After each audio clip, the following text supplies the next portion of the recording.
With 30-year mortgage rates hitting the highest level that they've been in the last 20 years, a lot of people are looking for alternatives to that 30-year fixed rate. And I think there's three alternatives that we can look at. There's one option that I think is not typically a good option and typically a bad option.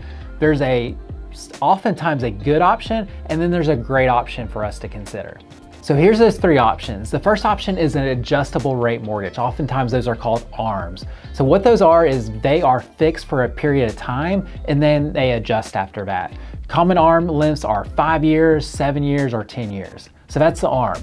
The second option is a rate buydown. So that's still a 15-year or 30-year fixed product, but what that does is that buys down the interest rate so that it's lower for that entire period of time, not just the adjustable rate period, but for the entire fixed amount, 15 years or 30 years. The final product that you might consider right now is what's called a 2-1 rate buydown. So that's still a 15-year or 30-year product. The difference is you have a buy down for the first 2 years. So specifically, it's called a 2-1 rate buydown. So it's 2% the first year and then 1% the second year. Before I give those recommendations, let's look at the chart for the 30-year mortgage product for the last several decades. What you'll see is we've had a non-normalcy over the last 20 years where rates have been artificially low. And we're now back at rates that we've historically seen over the last several decades, 7%, 8% interest rates. So if you believe that we're returning to normalcy and we're going to continue to see those 7, 8% rates, your best option would be a rate buydown. Since rates would typically stay that at the next 1 to 2 decades, you'd want to buy down that rate and keep that rate as low as possible, since there would not be a refinance option under that scenario. However, look at this next chart. This is the US total debt load. Since the US total debt load has ballooned over the last several years, we now have a situation in which I don't believe our Fed, our country, can't afford an interest rate level at that 7% or even at a 6% level, because the interest of that just amounts to too high of debt burden where we can't pay that. So if you believe that, then you would not want to do an interest rate buydown. Most people believe that the interest rates that we're seeing right now are not sustainable, which is why I'm not recommending rate buydowns for our clients right now. So if you believe, like a lot of Americans, a lot of economists believe right now, that the interest rates are not sustainable for our debt load that we have in this country, then you're gonna probably wanna look at one of two products.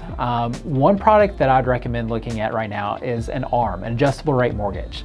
Since most people are predicting that rates come down in the next 1 to 2+ years, an adjustable rate mortgage makes perfect sense. 5-year, 7-year, even a 10-year product can get you a much lower interest rate than your typical 30-year fixed rate mortgages. So adjustable rate mortgage is definitely something you might want to consider right now. And that's something that I'm personally using on my homes that I'm buying right now. So for most people, I think the adjustable rate mortgage is the best option. There's also another really good option that I think is good for a lot of specific buyers and also really good for marketing for sellers and builders, which is the 2-1 rate buydown.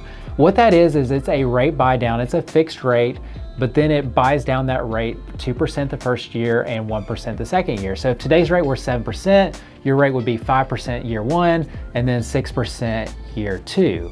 So what happens is you actually prepay that interest. So it's good for the buyer if the seller pays it, because otherwise you're just paying that prepaid interest out of your pocket. You might as well just keep that in savings and pay that along the way.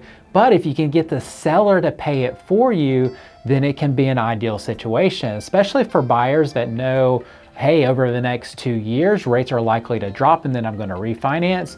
Or it's also good for buyers that are in situations that they know, hey, in the next 1 year, 2 years, I'm going to drop off this car payment. I'm going to have more cash to pay towards my home.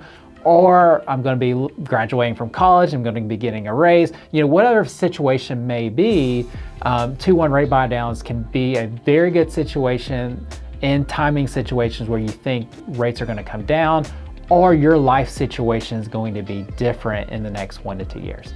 We also recommend 2-1 rate buydowns to a lot of sellers and a lot of builders that are sellers. And the reason for that is you can offer, a teaser interest rate starting in the 5% range that maybe somebody else isn't offering. And so since most buyers are payment buyers versus cash buyers, it allows you to broaden the horizon and have more buyers interested in your home. So great product for sellers, great product for new construction builders. Please note that everything in life has risk. And so all of these scenarios that I'm going through are calculated risk. And you want to be able to make that calculated risk, but also plan for the downside. What happens if rates don't go down in the next 2 years? Do you need to look at, instead of like a 3-year ARM, look at a 5-year ARM, and maybe even a 7 or 10-year ARM to mitigate your risk? Another thing to look at is like, how long are you going to be in that home? If you're not planning on being in the home more than 10 years, you don't need a 30-year mortgage. An adjustable rate mortgage makes a lot of sense that way, and then it puts a lot of interest savings back into your pocket. So look at the downsides. What will that rate adjust up to? And do you have a plan in place if it does hit that extra interest rate?